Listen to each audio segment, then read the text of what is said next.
What it do? Week 6 of the NFL season is here, and it's the Three Dudes Fantasy Football Show back in full force, coming off Thursday Night Football, looking to the weekend. You know what we do? We hit a various buffet of topics because you've crunched the rankings. You're reading are the articles, and we're talking about all these things rolling into the weekend. I'm JJ Buck. We've got Steven Masterson, the return of Aaron Hernandez, who likes to have fun on Friday nights. Who would have thought that, when it's fantasy football season? But we are back, and as we do, to kick off the episode all the time, it is time for TNF Takes, the breakdown of Thursday Night Football, the deep dive into the game that we saw last night. San Francisco 36, Seattle 24.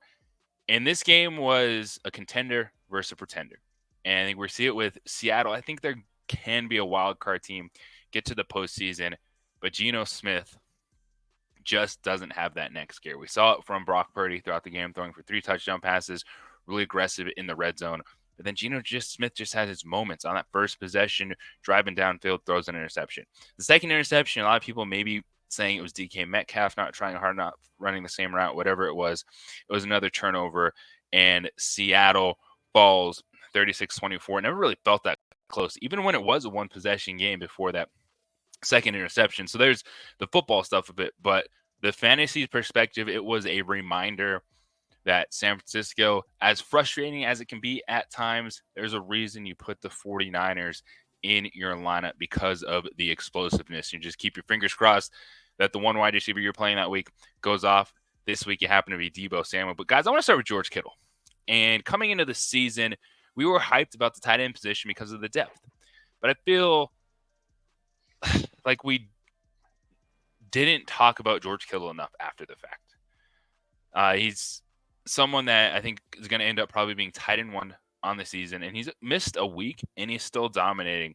He has 4 more catches in every game. He's got 5 touchdowns on the season overall after 2 last night. So he scored in 4 straight games. He's caught 28 of his 35 targets, has 9 red zone targets now. And I was looking back, and Kittle's produced. And he had over 200 points the previous seasons. And I'm just wondering, what was it with Kittle? Did we just get tired of George Kittle? Did we just think, it's time for Trey McBride, Sam Laporta, still a little bit of Travis Kelce to rise? Because I'm looking at Kittle, and I'm like, this dude looks like the best tight end in football right now. Yeah, I think a little bit of it was the streakiness of George Kittle. For now you're seeing him get leaned on because of the wide receiver carousel, and you have 2 wide receivers, one that's like Debo that can't stay healthy. It's just how it happens with him. Ayuk really hasn't shown up, but he's coming around. And then Jennings, of course, is always there, but I think Kittle's a little bit of a safety blanket, and it just is what it is. This season, he's been that safety blanket for Purdy. Well, it also had to do with Kittle is streaky, like Aaron's right. He has really good games, and then he has games where, maybe 2 catches, 20 yards, he gets you 4 points. But we also expected Christian McCaffrey to be in this offense. Like, before the fantasy season started, we didn't think it was going to not have Christian McCaffrey. Him being out on Monday was a surprise, and now he's on IR, and we're not even sure if he'll be back by week 10. So I think that has to be taken into account, right? We sat here and we've always said it's 2 targets, and we said it's Ayuk and it's Debo, and then they had a running back that we really trusted in. At a certain point, you have to fade someone, and it just happened to be Kittle. I'm sure we would have moved Kittle up if we would have known Christian McCaffrey wasn't going to be there, because we would have assumed they were going to pass more. So I think that's why Kittle got faded. A little bit of everything. Yeah, I think that's a really good point of not having McCaffrey, and so is he sucking at more targets. But the thing with Brock Purdy, like, you look at the numbers, and dude pushes the football downfield. So it's not necessarily like Kittle is taking McCaffrey targets. Maybe it's just different options in the pass game, because Mason hasn't been really a factor in the passing game. So it opens up potentially more targets. I know we talk about that 2-target tree, but maybe it can be 3 at times if you have Debo, Ayuk, and Kittle on the field, and Purdy's leaning on him. And I think this is probably one of the most consistent stretches of football in Kittle's fantasy career. If you look at the numbers that he's putting up, because you guys are right. There will be times where you mentioned it, Steve. You'll have a 4-point game, but then I'll have like a 30-point game. And so that's kind of what you're getting with Kittle. And this is the most consistent he's been. You can bring up, maybe they're playing this way without Christian McCaffrey. How do you feel, though, if McCaffrey comes back? Like with Kittle and CMC, and you're talking, second half of the season, potentially fantasy football playoffs. It's hard to tell because I don't know what we get when CMC comes back, right? Like, is he limited? Does he come back full? Are they waiting to bring him back until he's just ready to go and they're going to throw him in and give him Christian McCaffrey carries? Or are they going to bring him in and it's going to be him and Jordan Mason splitting touches until, we get back into it? The other thing to account for is Christian McCaffrey has big play potential. There's a lot of times Christian McCaffrey will just take a quick screen pass or a handoff to the house. And so you're not having to get to the 5-yard line and score a touchdown with Kittle or, have consistent checkdowns. So I don't know yet because I need to see what they bring McCaffrey back in as. I would expect they hold him out until he's ready to go and he's full force. So then I think we start to see inconsistent Kittle.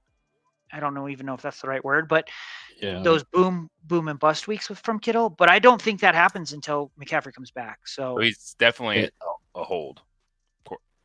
He's a trade for if you can. You might have to spend a little bit extra, but tight end's so weak right now. I would love to get Kittle on that's the case, but I do think it's something to keep in mind too. The second half of the season, if the offense does change at all, with Christian McCaffrey coming back, and Aaron, I wanted to get your thoughts because you have Debo Samuel in our big league, and he went off last night on just 3 catches because he had that 70+ yard big play. Yep. But it was 3 catches, 102 yards, and a touchdown. And it's the frustrating thing with the 49ers wide receivers right now, but it's kind of they have to be in your lineup because we know this offense can be so explosive. And, it's the opposite for Brandon Ayuk. He was the focal point last week, had 22.7 fantasy points PPR, then 5.7 points last night. You just kind of have to roll with it with the 49ers. Yeah, it's a difficult one. It's like you got to roll with the punches, but it's like any of those 3 that are in there, Kittle, Ayuk, or Debo, it's like they literally have the potential to score 3 touchdowns in a game. And it's like you don't want to miss out on it, but there's gonna be very, very lows at times with the Niners. Debo having 3 points last week. I know. So it's like you got to put them in, and hopefully there's someone else on your lineup that can kind of carry if they don't, and that's the 49er fantasy life, in my opinion. Yeah, that's what you look for too. Those big weekends that change a fantasy game, because it's what you're trying to do is just win the weekend and do enough to get yourself in to the fantasy football playoffs. So big nights last night for multiple players on the 49ers with George Kittle, Debo Samuel, Brock Purdy, by the way, 24 points in a 4-point passing touchdown league. And, Purdy is kind of the same way. Like you've been kind of waiting the 15-point games, 13-point games.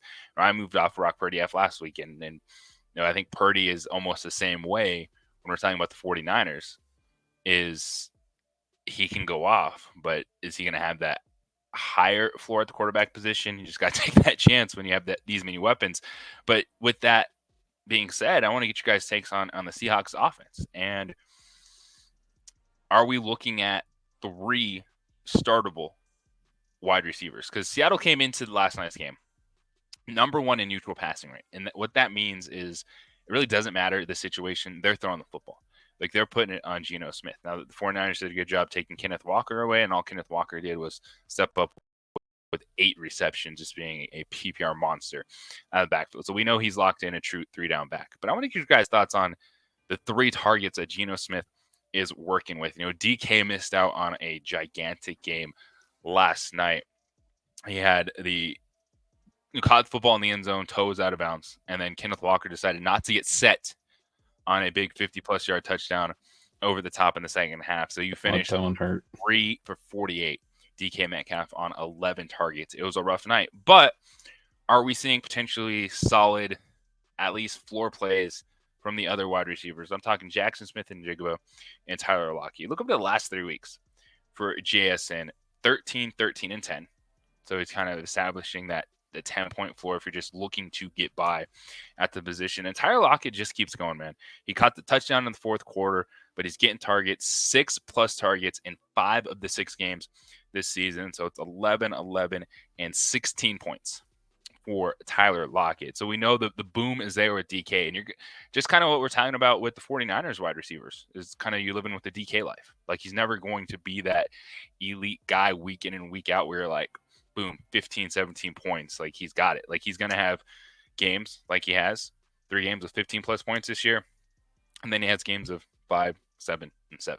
So you're living that life with DK Metcalf. But I'm interested in kind of what you guys think now that we're into bye weeks. And we're looking at a team that throws the football so much, and maybe having just that floor play of 10 points, kind of that number we're looking at. What do you think of what we're getting out of the Seattle Seahawks right now? Well, with all the bye weeks that we're kind of dealing with, I feel like you should start those guys because they're safe. I think Tyler Lockett has had in the last 3 games he hasn't had less than 6 targets, so that's always big for me because Tyler Lockett's going to get the looks.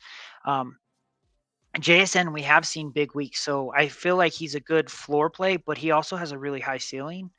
Where I don't feel as comfortable with that with Lockett. I feel like we saw his ceiling last night with 16. And that's probably like what your absolute hope is for him. But knowing his floor is like 9, we're pretty confident in that. So JSN should probably always be locked in your lineup. But Tyler Lockett is a player that I'm probably playing for a while unless I have great options as my flex, especially during this bye week and all these injuries everybody's dealing with. So if you have Tyler Lockett, I feel like you can start him because you're right. They're going to throw the ball, like just who they are. And their schedule coming up isn't going to get any easier for the next 3 games. They have Atlanta, Buffalo, and the Rams. So maybe the Rams, they don't have to throw as much, but Buffalo and Atlanta, they're probably going to have to air it out to stay in those games. So I think at least for the next 2 weeks, you can start all 3.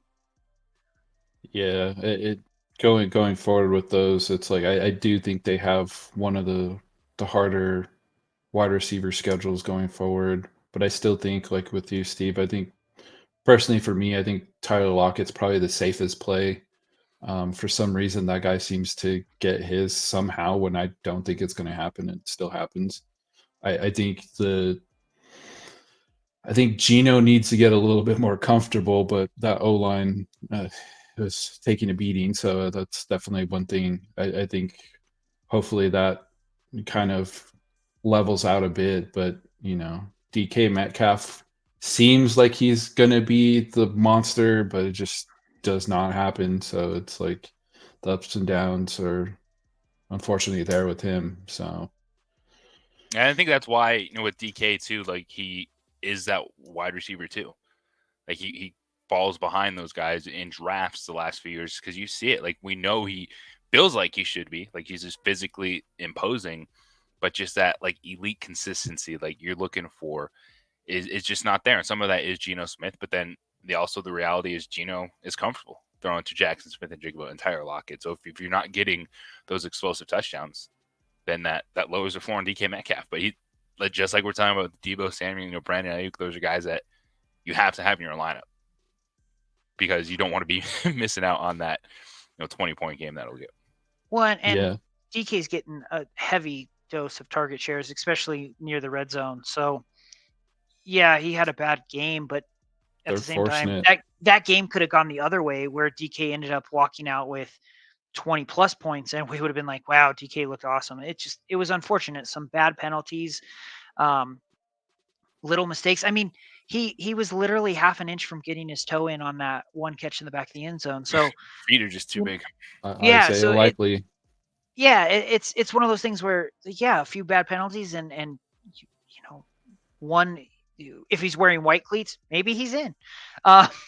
So it's DK he's getting too big of a target share to not think that he could be wide receiver one. He's actually a receiver I'm interested in trading for. Yep, I'm with you there, Steve. I hate to cut you off, but I'm totally still a DK Metcalf believer. He's they want to throw him the ball, they want him to score. It just doesn't happen, and eventually, people are going to look at final numbers. And he's had a few bad weeks, but we saw how close it could have been. So if they didn't watch that game on Thursday, it might be a great time to try to get him. If you can. Because it's happened a few times this season where it's like DK had that same scenario happen where it's like, he should have had X amount more points, but you could say that for everybody in fantasy. With 3 games with 15 or more points for DK Metcalf and 3 games with 8 or less points this season. But there's your TNF Takes best breakdown of Thursday Night Football. You get it right here on the Three Dudes Fantasy Football Show. This is a topic I wanted to dive into because we saw it come into play last weekend. We're discussing bye weeks, but injuries, and now we're going to talk about one of the injuries we saw on Thursday Night Football, and that is plug and play. And we were having this discussion last week about, what do you do? Jonathan Taylor was out. Joe Mixon's been out.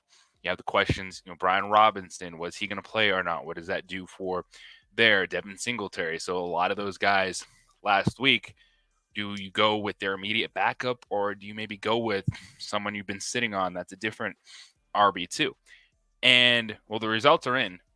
And to me, believe in opportunity. Don't overthink it. And I think we can do that in fantasy football at times is get too analytical, get too much into the stats. Like, I love all that stuff. That's why we sit here and do this. Like, people are consuming the content.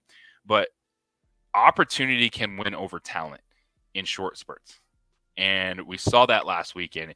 And it was with Trey Sermon in that backfield. Now, the touchdown was a big difference, right? So he scored a touchdown. But 10 carries, 38 yards, but still 6 catches, 25 yards. That's 8 points right there in PPR leagues. Yeah. You add in the touchdown, he comes out with 18 points. Tyrone Tracy stepping in, getting 18 carries, rushing for 129 yards. I didn't get the touchdown, so he only ended with 14 points, which is why, guys, we're doing an episode. I'm talking points per carry. This needs to become a thing. Not 1 point per carry, but points per carry needs to become a thing if we're giving 1.4 receptions. Put that in the memory banks because we're coming back to that. But I want to just get your thoughts on not overthinking these situations. We know the dude's out. Like, again, Jonathan Taylor is out. You going right back to Trey Sermon. Or if Devin Singletary is out, Tracy. We saw even, heck, the Giants gave us 2 with Malik Neighbors being out and then Darius Slayton stepping in and going into that target share. I just want to get you guys' thoughts on just trusting the moment as opposed to maybe overanalyzing the talent of a player in kind of like 1 week scenarios. I'm the worst at that, overanalyzing everything, and it's like that opportunity. It's usually someone that nobody's really paying attention to, but it's just the opportunities there, and that they fit right in perfect like a puzzle piece to the team, and it's literally the next man up, and it works sometimes, and for these teams it has been. So it's like, I'll even say one that I didn't expect on Jacksonville is Brendan Strange. All that stuff with Evan Ingram being out, it's like for some reason, let's not throw it to any of the wide receivers. We're going to throw Brendan Strange because he's right there. So it's I'm not good at trusting people off the bench, but it ends up working. And if it's working, then keep doing it until it doesn't. I still think there's I think a little easier for a running back to come in because they're going to get more opportunities than a receiver. But to play, the other side of that is Cam Akers came in and he got the majority of the carries and his best game was 10 points. So you're not wrong, but sometimes it's not just about opportunity. It's about, are they on a good offense? And does this guy have enough talent to overcome that? All right. Like Cam Akers might have 14 carries for 40 yards. Well, that's not going to help us. So Trey Sermon falling into the end zone is helpful, and that does make a difference. Touchdowns are important. Obviously, they're worth 6 points. Him getting 6 targets for 25 yards, hey, there's 8.5. So those things are important. And Joe Flacco and checking down probably helps a little bit too. So I think it's just kind of like you do have to kind of take all that into account. I'm not 100% a believer in it's like, oh, plug and play. You need to kind of look at, is it a good offense, right? Like It's situational. Yeah, it is, because I don't think that same outlook happens if Anthony Richardson's there, because I don't think he's going to get 6 catches. That's what So happens then, when you have a competent quarterback and it elevates that offense. It's wild what we're seeing with the Colts and Anthony Richardson versus Joe Flacco. Like, everyone is almost rooting for Anthony Richardson to not play this weekend, so you can put Josh Downs back in your lineup. So you can think maybe you're going to get some of those catches out of the back, whether it's Goodson or Sermon, because Jonathan Taylor has been ruled out. Once again, I do believe he'll be back though right around the corner because he was getting some limited work in late in the week. But that's a good point, and that's I do think if we're just looking at 1 week situations, I do think buy the opportunity, because that's kind of what you're looking for. But then if you have options, I do agree with you, Steve, is that all right, just kind of start looking overall. Who are they playing? Certain defenses that you're not going to be able to plug and play against and get the same type of results. But I do think it's, one you need to be thinking about, because we can have this situation now. So Jordan Mason, he's got 10 days, but he did sprain an AC joint, in his shoulder. And so is that a plug and play situation to you? Is do you believe in that offense enough where we're all going to run to the waiver wire and try to get Isaac Garendo, because we saw him, have that 76-yard touchdown run, and he decided to slide.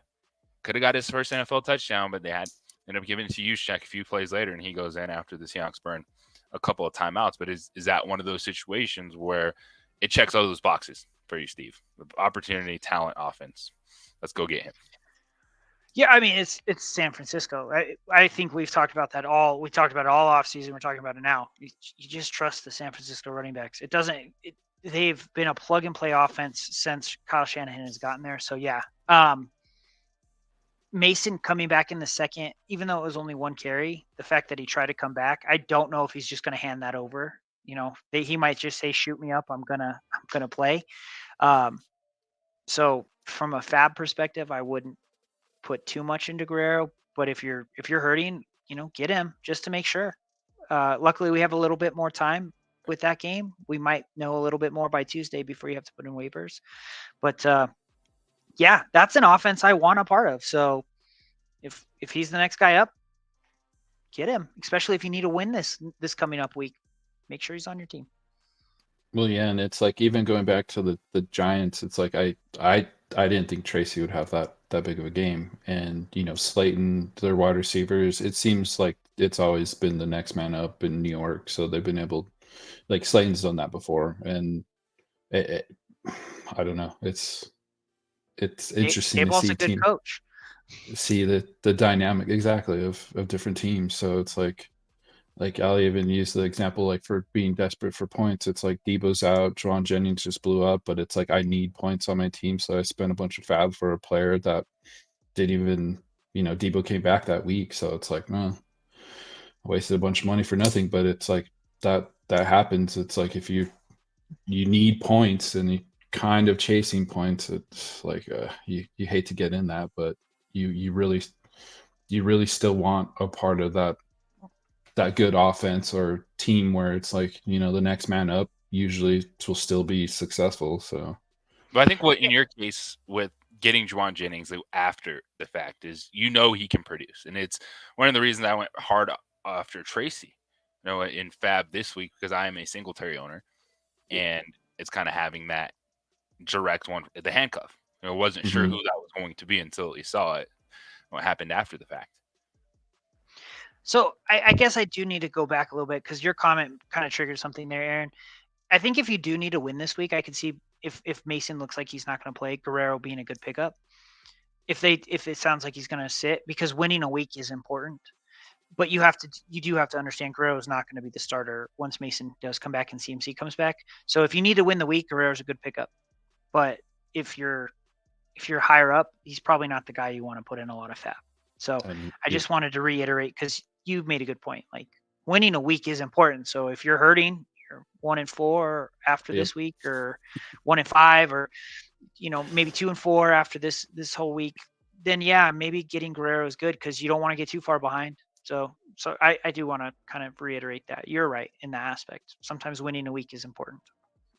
Yeah, and it's like I'll use me as an example. You look at how terrible my wide receivers are, and it's like Debo's questionable. I'm playing Jacoby Myers, and then who even knows who the hell else? And it's like I need someone in my lineup, and luckily, he did play, and it's like, wasn't too great of a week, but it's something that happens in fantasy. That's what we're all playing for, is opportunities. Looking ahead, I think plug and play is something to keep in mind with injuries, bye weeks coming up. You're looking for that player is first look at opportunity. And then if you're unsure, if you're, I don't know about the talent, the offense, maybe it's an average defensive matchup, just fall back on, you're looking for a player that's going to get chances. That player is going to step into, as Steve said, it's easier with running backs, potentially RB1 role. That's when you roll the dice. Sometimes just don't overthink it. Just do it in fantasy football. And just doing it, well, the Jets did it. They fired Robert Saleh this week, and Aaron Rodgers went on his tour of saying, it wasn't me. I had nothing to do with this. I'm absolutely shocked. And no one believes that. When you get to a point in your life where Aaron Rodgers could be sitting there and telling the absolute truth, and everyone's like, don't believe you. What does that say about who Aaron Rodgers has become? But the Jets, I don't know what they were doing buying Robert Saleh, but then they kept Nathaniel Hackett, but then they demoted the play calling duties, took him away from Nathaniel Hackett. It's going to be Downing. Then you should take your defensive coordinator and make him the head coach. And so are you hurting the defense that's been your best unit, but are you really improving anything? It's wild. All we know is Breece Hall is underperforming. Aaron Rodgers is banged up. Garrett Wilson finally showed up in London, but they still lost. What are we doing with the Jets? Is this give them a boost? Do they hoorah, let's go on Monday Night Football against the Bills? What's happening here, Aaron? Oh man, I'm afraid that it turns into a dumpster fire, but it might be, after these firings, it might be the catalyst to come together for one game and then become the dumpster fire.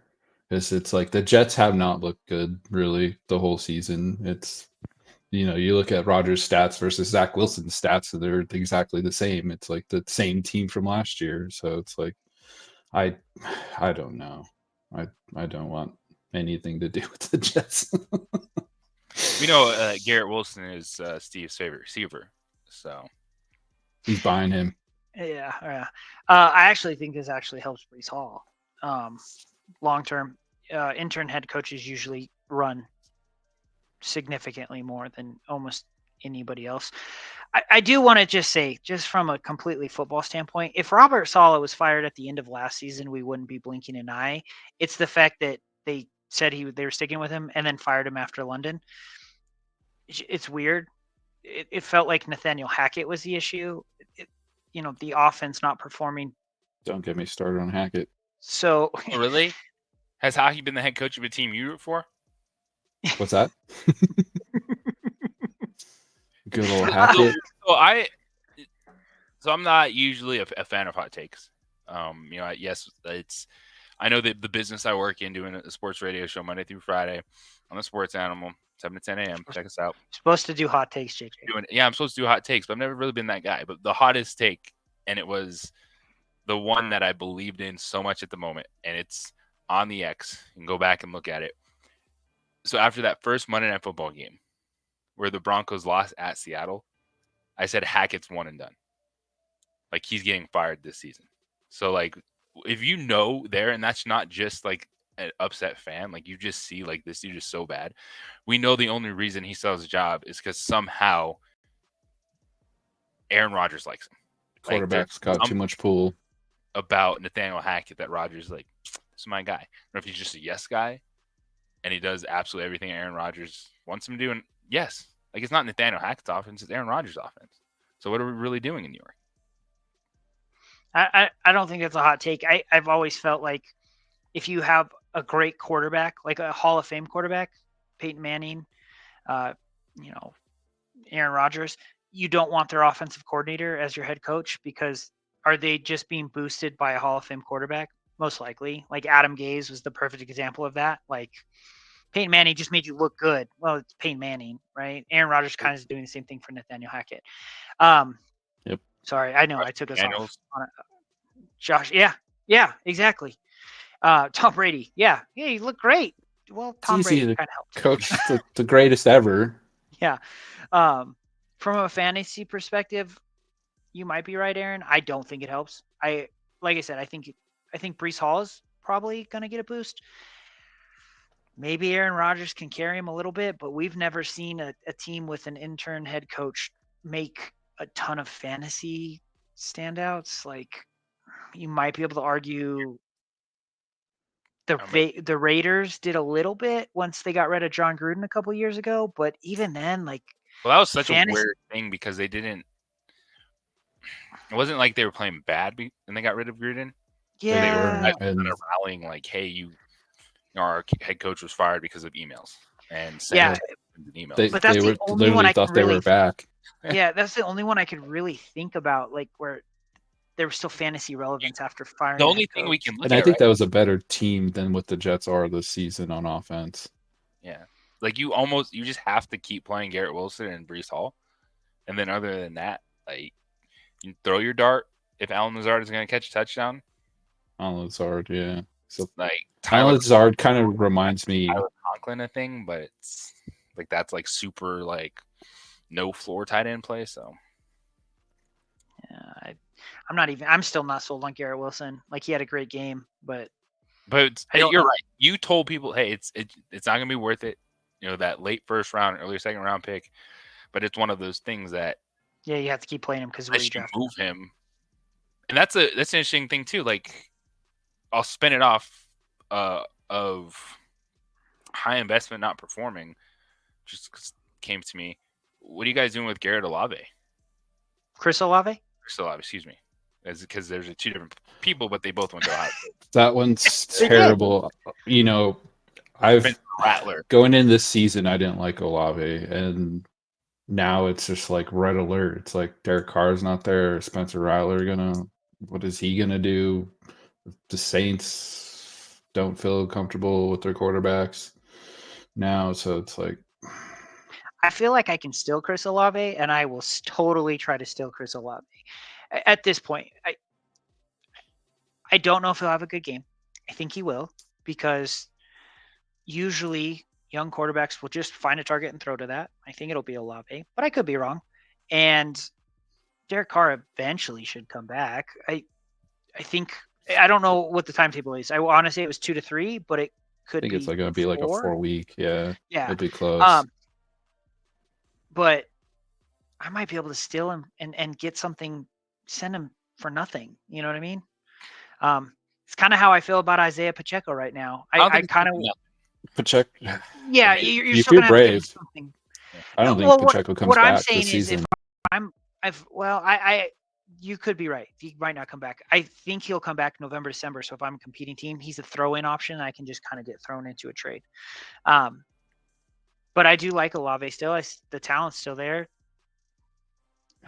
If I can get him for cheap, I want to do it. This reminds me. Go ahead, Aaron. No, go ahead, JJ. I'll come back. I don't want you to lose that thought. This is really fascinating to me because this is one where we're betting on talent with Olave, young quarterback, Spencer Rattler, 4th round pick, but he's a guy in his career. He was one of the top prospects coming out of high school, bounced around in college, had some attitude issues. So we know that people have seen a high talent ceiling out of Spencer Rattler in his collegiate career, and has ended up at South Carolina, fell down to the 4th round. I am fascinated. Like I'm playing Olave this weekend if I have him on my roster because he's one of those guys. But what's interesting is, does this boost Olave and then tank Shaheed? Because Shaheed was living off the deep shots from Derek Carr. That's the tough one. It probably I want to keep playing Shaheed because he's literally the one that gets beats his man and gets open, and you're probably right, because I don't know how to feel with Shaheed. Like I'm not confident playing him, but We'll know more after this week, which I know is like the worst answer ever. But we're gonna see, is Rattler going to be taking those deep shots, and they might not connect, but watching the game will be important. Is he taking those deep shots? Okay, then Shaheed is still a play. Is he just looking for those quick check down slants, out routes? Then Olave's the play. And again, they both might not have good weeks, but it'll kind of be telling to tell us, hey, he's not comfortable taking those deep shots, or gosh, he does not look for anything after 5 yards or shorter. And one of those will tell us kind of how we're going to do. Honestly, this probably hurts Kamara more than anything else, because they're going to load the box up. I agree. I think Kamara takes a peg down on the ladder. He's still RB. He's still top 5. He's just he's not one. I think PPR, like, he's still solid. He's PPR. He's absolutely fine. How's Taysom Hill's health? Because that's one X factor that's the worst. Because Taysom Hill is the wildest like football player alive. Like, he's good. They'll force you, dude. I know, and that's the one thing now. Now they're like, the Saints, when this happens, it's like they're gonna get crafty, and he's been ruled somehow out because he has. Okay, he's ruled out. Yeah, I was like, he hit that rib injury. Okay, still okay. Yeah, well, that's another X factor for another week. So, but yeah, you're right. We'll watch the game. We'll be there on Sunday taking our notes, kind of seeing how it plays out, because this is going to be a multi-week issue with the Saints, with these name brand players. Another issue is quarterback play for the Las Vegas Raiders. Devontae Adams, he's got that hurt hammy. Once he's traded, he'll be good. So he's not playing for the Raiders right now. Gardner Minshew, good start, bad finish. Got benched against the Broncos. It was that one play that had a chance to go up 17-3, and he just threw it behind Brock Bowers inside the 5-yard line. Threw it right to Patrick Surtain, had the easiest 100-yard pick six of his life, and that changed the game. And all of a sudden, the Denver Broncos ran away with that one, and it leads to a switch now at the start of the game. Is Aiden O'Connell will be the starting quarterback for the Raiders. And what are we looking at with the Raiders? We know it's Jacoby Myers, Brock Bowers in their target tree. Some of Trey Tucker being schemed in there, running backs that really just don't want to have to touch. But I know, Aaron, this is on your mind because you're a Gardner Minshew guy. I am. Now it's AOC. I think this change was a little too sudden, in my opinion, but it's kind of there with the Robert Saleh. It's I think it's going to lead to Pierce probably being the next coach to get fired, because you look at Aiden O'Connell last season and who they played, and have this here. So their little wins that they rolled through were pretty interesting, and it's like Aiden O'Connell beat a lot of backup quarterbacks and even third string quarterbacks. So I'm going to read down this list. So looking at last season, week 9, New York Giants to beat them. Who was their starting quarterback? Was it Tommy DeVito at that point? Yep. Tommy Cutlets. And then you go, next week they're playing the Jets. It's like, who was the Jets quarterback last season? So Zach Wilson. They play the Finns. Of course, can't beat Tua. Can't beat the Dolphins. They're there. Looking in week 12, Patrick Mahomes, definitely beats the Raiders. You go into Minnesota week 14, they lose to Dobbs and Nick Mullins, because that was the turmoil there where they pulled Dobbs to put in Mullins. You go next week where they get a win, Chargers. They're playing Easton Stick. Yeah. Yep. So you go to that. Week 16, they beat Mahomes. That's a great win there for Aiden O'Connell. You go next week, Colts lost Gardner Minshew, quarterback. And then week 18, Broncos. It's like, who are the Broncos starting week 18, JJ? Jarrett Stidham. Yep. I was like, it's a lot of quarterbacks that aren't too great there. So it's like, if, their defense should be able to handle that as long as, quarterback doesn't turn the ball over too much and isn't Jimmy Garoppolo. So I think it's going to be a little bit more difficult this season to do that same kind of thing. I don't know what your guys' thoughts are on that. That's great takes right there of who he beat. So now we're looking at it from the fantasy's perspective. Is Ken O'Connell at least carry Jacoby Myers and Brock Bowers? Brock Bowers got off last week. He had that big touchdown reception early in the game, but then you're just kind of hoping now that you get that 5 for 50. That'd be a nice kind of weekly thing for Bowers, and we'll see who pops. How you feeling about the Raiders, Steve? I haven't felt good about the Raiders in a few weeks, right? So, I mean, I think Bowers could still be huge. O'Connell still leaned on his tight ends during his run. Yeah, you're not wrong, Aaron. He beat some not great teams, but he was still leaning on his tight ends the whole time. And Bowers is. He's going to probably be the only player that I'd want to touch in Las Vegas. And it's like you looking at some of the stats. It's like Aiden O'Connell had a few games, 3 interceptions against the Chargers. Easton Stick, he was 9 for 21 for 62 yards. So it's like there are times where you're going to have really, really, really low valleys, and that's you would hope this coming in this season he is prepared, but going into that quarterback fight of who's going to start, it's like once Minshew won, it's like there was zero doubt, and then now that's gone. So it's like it is a little concerning, especially with Devontae out. So it's like if he's not there, he's traded. I don't know what to tell you. Fingers crossed there's enough for Myers and Bowers. And other than that, like you have to play someone in that backfield, so be it. But it's a void right now. There's probably only 2 guys that I'm playing this weekend, and it's Myers and Bowers if you have them on your team. Other than that, like I'll take my chances at other places out running back right now for sure. Oh, absolutely. So it's time for 3 Dudes Fantasy Football early season awards. Let's do it. That we're 5 weeks and 1 game into week 6 action. Let's talk about players that could be your fantasy football MVP, maybe the best value pick to this point in the season, also the dud. And let's not talk about Christian McCaffrey. Too easy.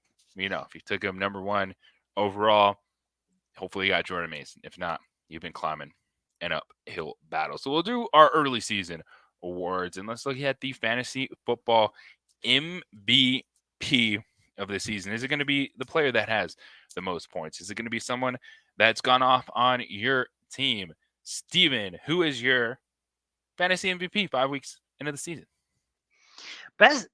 From a pure value standpoint, Chris Godwin is okay. Is it going to be your MVP and best value? Is it you give him 2 awards? Well, I guess I always look at MVP as value and most valuable player.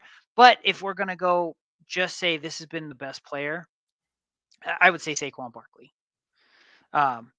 Saquon has outperformed. You can say he's a great value too, right? Because he was a late first, early second round pick. He's clearly performing at RB1 status. I do just want to put in honorable mention for Chris Godwin, just because we did not draft him as a wide receiver 1, and he's performing at that. But he's not my most valuable or best value player. Up until this point, the player I'll tell later is, I don't know if it'll continue, but I would probably say most valuable player for me, Saquon Barkley, just because he was a top 2 round pick and he's performing as the number 1 running back, or maybe number 2. Oh yeah, 98 fantasy points, and he was on bye. And if he didn't have a bye last week going into this week, he'd easily be top 3 in fantasy scoring overall. I'm talking overall scoring, not just running backs or wide receivers, like overall scoring. Who's been your MVP, Aaron? Who's impressed you the most? in fantasy so far? Ooh, this one's an interesting one because I gave some thought, but then I kind of was getting out of the box. It's kind of an interesting one. I'm gonna go with the running back on the 49ers that filled in for Christian McCaffrey so far. It's like he's done enough to kind of carry you Christian McCaffrey owners to where you're not feeling bad about losing him. So it is one that I would say is a fantasy MVP because I'm trying to get a little bit different on the MVPs there. It's like Saquon was literally my first thought. It's like I literally regret every second where I look where I could have drafted him and I did not. So Well, you have the guy that's right there with him, Karen Williams. No, was your second round pick in our league.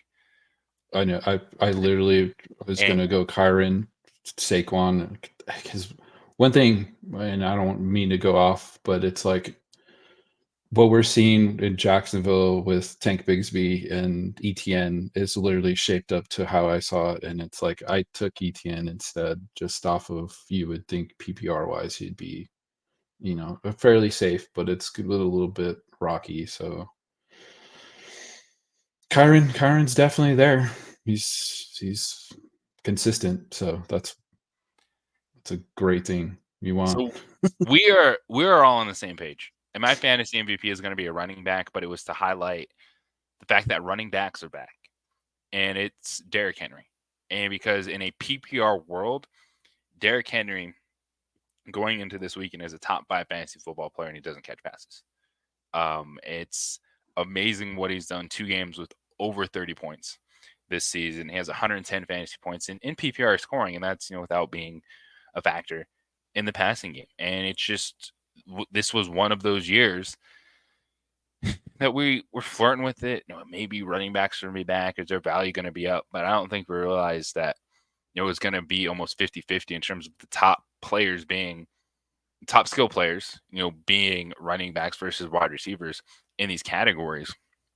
And what he's done this season, a lot of people got him late in the second round at that turn. I just think it highlights that the game of football, we fall in love with wide receivers, we fall in love with PPR scoring, but if you have a big time running back, that is going to be probably one of the biggest weekly cogs that you can have. The fact that all 3 of us brought up running backs kind of shows you what this season's been about. And man, it's also so much fun just to have these conversations and to have these things. And I love it where you guys went there, and now we can go from MVPs and running backs setting the tone to best value pick. And is this going to be the wide receiver one in Tampa Bay? Are you going to give him his crown now? So the value pick I had for this was actually Alvin Kamara. That's so Chris Godwin game on your resume. Yeah, Chris Godwin needs to be an honorable mention because he is killing it this season, and he was not drafted where he should have been, but neither was Alvin Kamara. He's come back to he should have been a second round pick, right? But we took him in 5th, 6th, 7th round in some drafts. So Alvin Kamara needs to be up there just because if you can get a top 5 running back in the 5th round, like you're winning at fantasy at that point. So that was my value pick. I don't know if it continues because, again, I have no clue what's going to happen with Rattler at quarterback. But up until this point, it's definitely Alvin Kamara. Yeah, you're talking about the highest scoring skill position player in fantasy. Yep. You get Kamara the ball, just get it to him somehow. Let him do his thing. There's no way. Like, if you had him on your team in week 2, like you've had to have the worst fantasy football team to not win that game when he scored 44 points. Yeah. It's like he's given you a week. His worst game is 12 points so far. And we're talking, he's had 22, 44, 15, 24, 12. And you're right. He's a guy that was going as in maybe even RB2 on some teams. And yeah. So I do like that. But, coming into the season, a lot of people were it was kind of like a value pick in a sense. I know there's a lot of talk where it's like he's going where the Saints might be, but I think Kamara still even surpassed those expectations by far. So I'm there with you, Steve. I'll give you my best value pick. And it's, yes, I'm an owner of this player, but it's also the hype train. And everyone fell in love with Marvin Harrison Jr. We're talking second round pick, late first round. Now he's had good games. Don't get me wrong, but this dude is balling out, and it is Malik Neighbors. We're talking about the guy that now concussion, missing 2 weeks in a row. But if you look at what Malik Neighbors has done this season, 91 fantasy points in an offense that's given life back to Daniel Jones. All of a sudden, you feel good. Steve's talked about all the time Brian Daboll being a good coach, but then bringing Darius Slayton back to life, just sparking so much hype, excitement in this Giants offense. I got Malik Neighbors because of the discount. The same thing is, he was a guy that had the talent, but ended up going probably in the 5th or 6th rounds, as opposed to what you paid for Marvin Harrison Jr. And it also just fact I'm a Neighbors owner, so I'm enjoying it. At this point in time, I hope he comes back healthy, though, after having to miss the second week with a concussion. So how are you feeling about value, Aaron? You hit it with Neighbors, man. That's like I gotta say. It's like You were saying Rashee Rice before the injury, because you were on the Rashee Rice train, and I thought that was where you're going to go with on this one, because before his injury, Rashee Rice looked like he was killing it. Yeah. Oh, here's a quick throwback.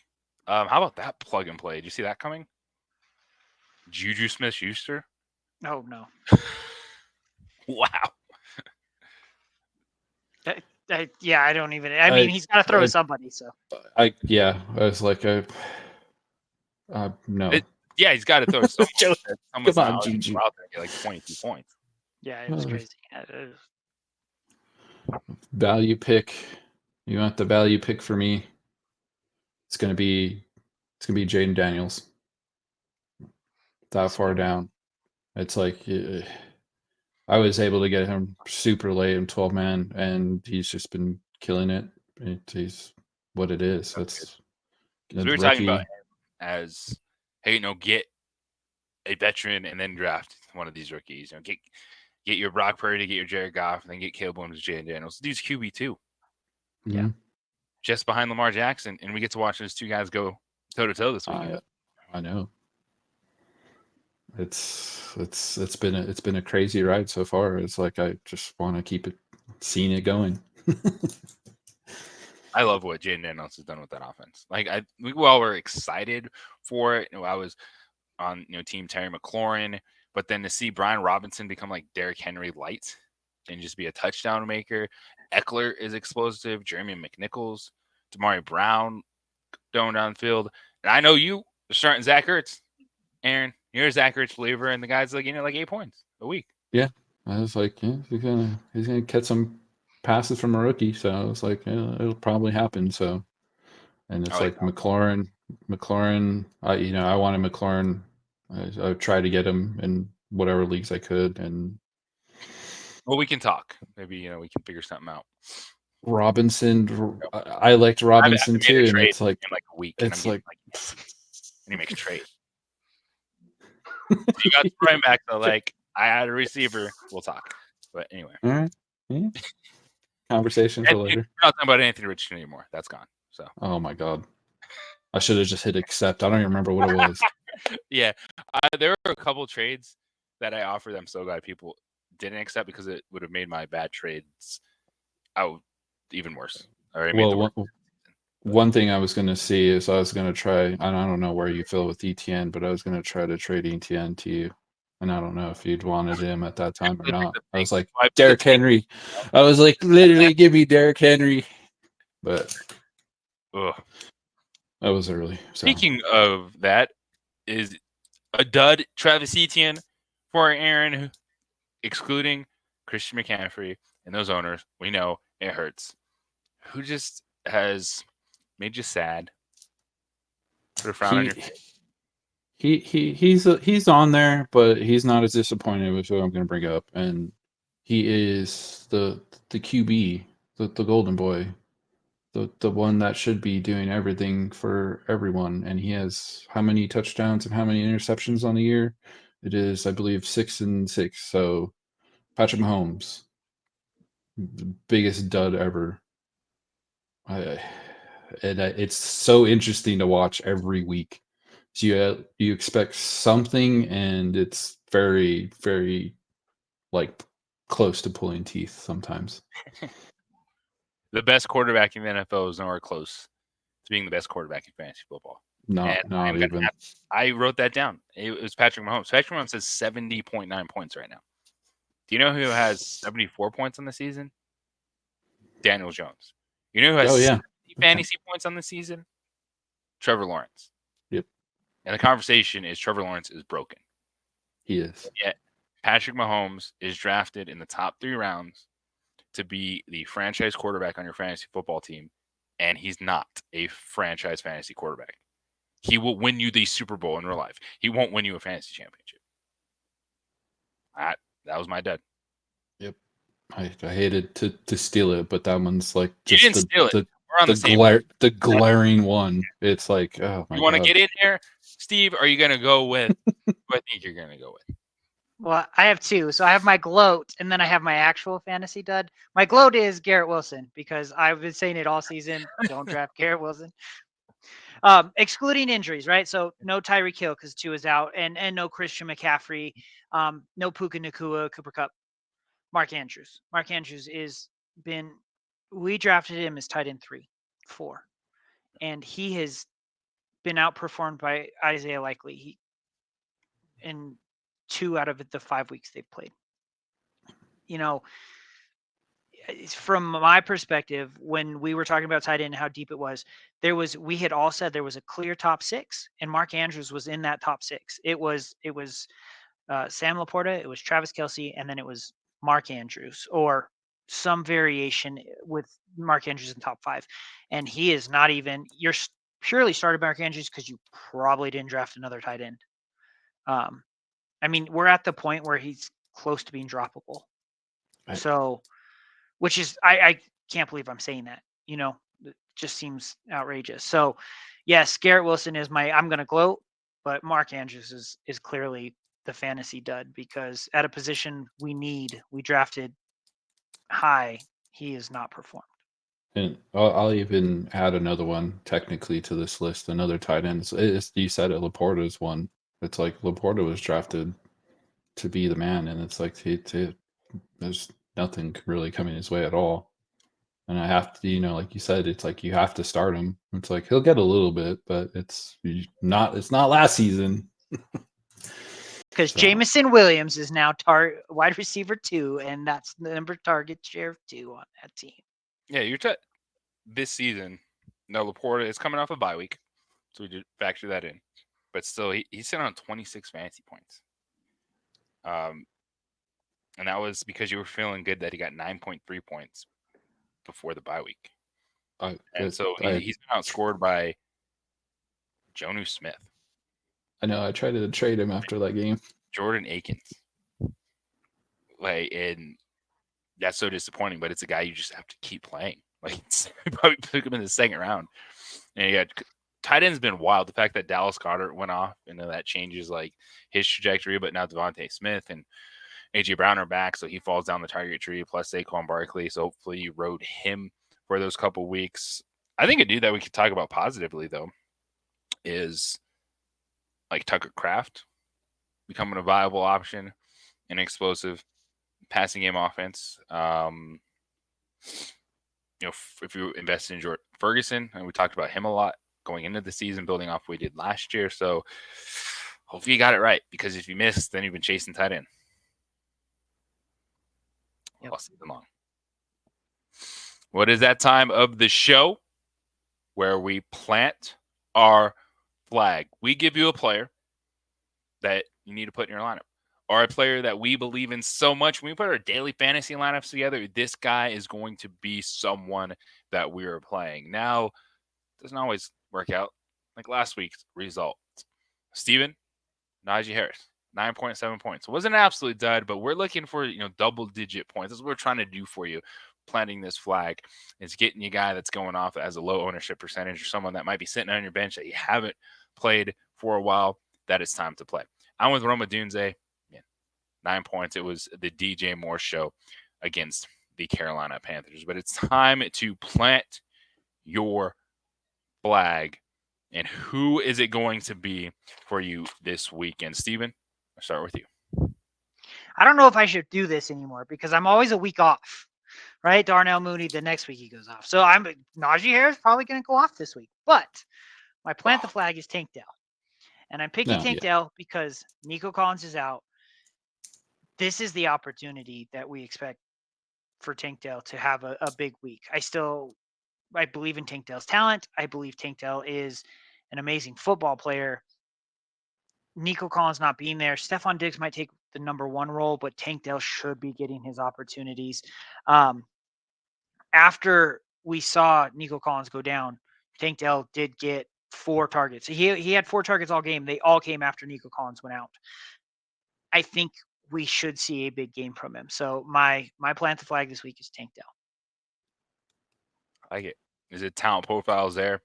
The numbers are there, and you're just waiting for the explosiveness. Aaron, it's been a minute. We've missed you. Yes. Time to plant the flag. So I kind of want to go with what Steve said. It being a week off. I think JJ's a week off. I think Odunze. You know who they play this week? Who do they play? Oh, the Jaguars. Whose secondary is absolutely terrible. Is it the Jaguars? Jaguars. Yep. So I'm going with the Dunze there. It's a London game. I think they're going to be able to pass against Jacksonville. It'll be interesting to see how that game turns out. But I think you got to start. You got to start him. And it's like he's gonna score. I think both wide receivers. I don't think Keenan Allen scores, but I think the Bears have a day. So start my plant the flag. Your Bears against Jaguars in London. Start them. I'm gonna plant my flag with a player that is upset, with a player that might get fined because of a message on his eye black, with a player that you'd seem like maybe he'd be schemed out of the offense, but I think he's going to find the end zone. I think we're talking about double-digit points. I'm going with George Pickens, the Steelers wide receiver against the Las Vegas Raiders. He is a talented guy. He's up and down. Yes, he's got that diva attitude. But the Steelers, for as competitive as they've been lackluster, and they have to scheme in their players. They have to find a way to get their playmakers the football. And I'm going George Pickens to have a touchdown, a double-digit fantasy performance against the Las Vegas Raiders, because sometimes you just need to bet on talent. And this might be getting to the end of the road with betting on the Steelers' talent. Especially now that it looks like Russell Wilson is going to throw his hat back into the mix, put some pressure on Justin Fields.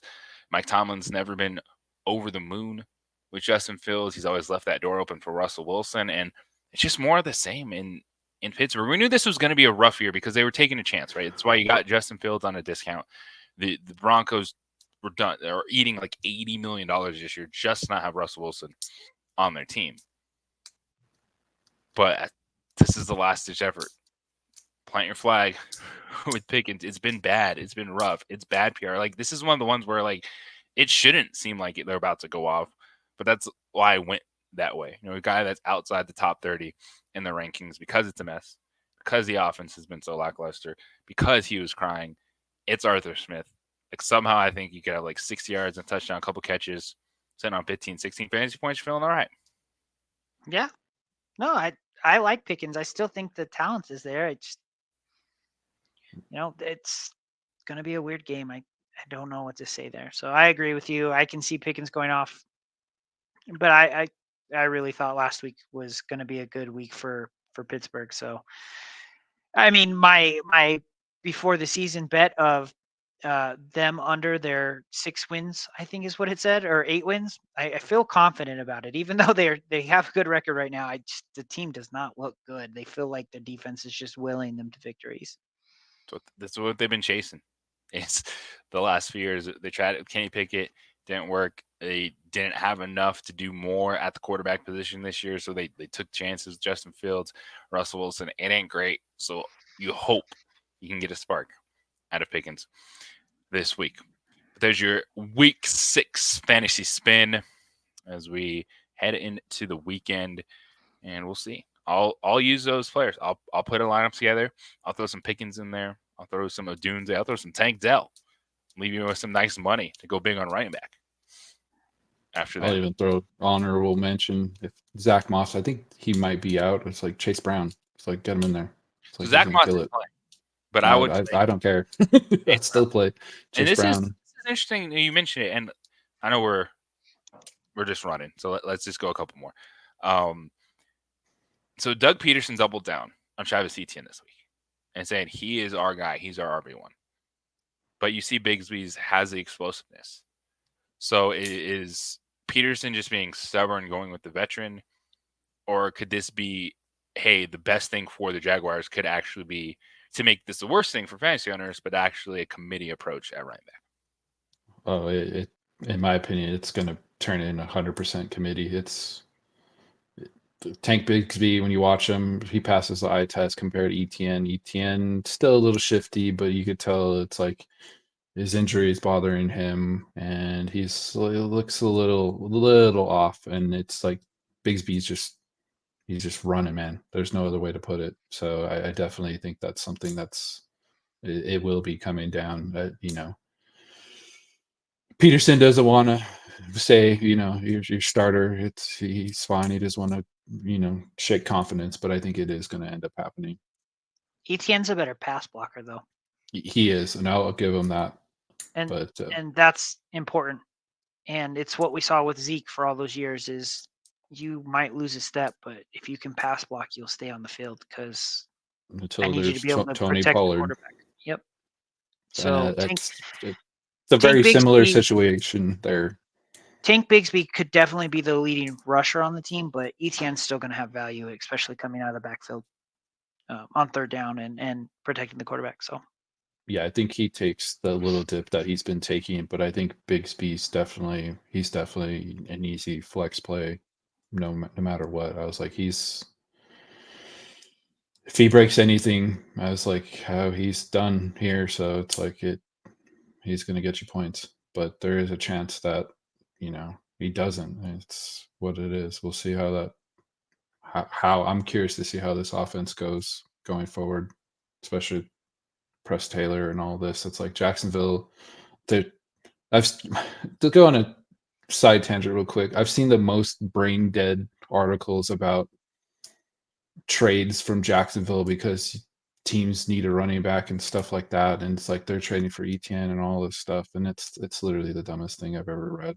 And it's multiple things. It's like, oh yeah, we're gonna trade for Brian Robinson from the Jaguars because they're having a fire sale, and it's like, why did these guys write these articles and get paid for it? Oh, I wish we could get paid for it, but maybe one day soon. Hit us up.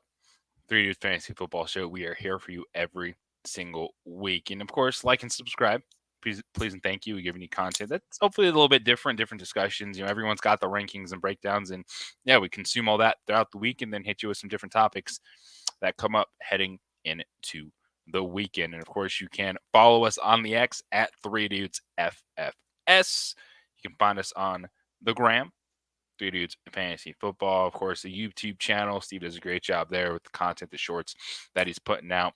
And hit us up on the social media for some fun as well. And looking forward to it. Football on Sunday. It feels good, right? Three dudes back together. But for Steven Masterson, Aaron Hernandez, looking great, by the way, on FX. I know, right? I'm JJ Buck, everybody. May the fantasy odds be in your favor. Have a great weekend. We'll see you week 7. Peace. Thanks for sticking around.